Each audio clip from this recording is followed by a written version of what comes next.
TRS MLC కవిత పిటిషన్లను rows avenue court తిరస్కరించింది. CBI custody అరెస్ట్ను సవాల్ చేస్తూ కవిత దాఖలు చేసిన పిటిషన్లను కోర్టు తోసిపుచ్చింది. మరోవైపు సిబిఐ కస్టడీ పిటిషన్పై తీర్పు రిజర్వ్ చేసింది. కాసేపట్లో రౌస్ అవెన్యూ కోర్టు తీర్పు వెల్లడించనుంది.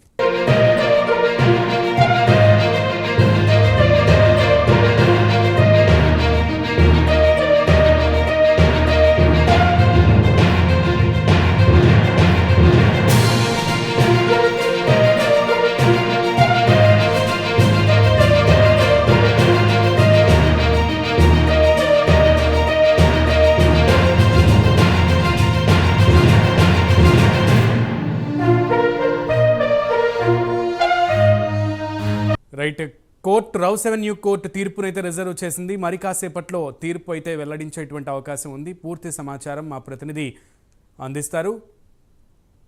రామకృష్ణ. అయితే రౌస్ అవెన్యూ కోర్టు ఈ రోజు కవిత సిబిఐ పిటిషన్ ని రిజర్వ్ చేసుకుంటుంది. కవిత పిటిషన్ అయితే కొట్టేసింది. ఇక్కడ రెండు విషయాలు, తన సిబిఐ అరెస్ట్ చేయడాన్ని సవాల్ చేస్తూ కవిత పిటిషన్ వేసింది. ఆ పిటిషన్ ని కోర్టు కొట్టేసింది.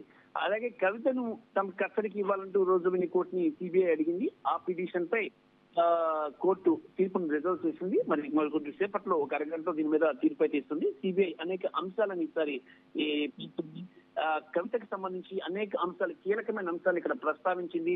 ఆమె ఎలా దీంట్లో మద్యం కేసులో ఇన్వాల్వ్ అయ్యారో అన్ని విషయాలు కూడా 11 పేజీల రిపోర్ట్ ని కోర్టుకి సబ్మిట్ చేసింది సిబిఐ.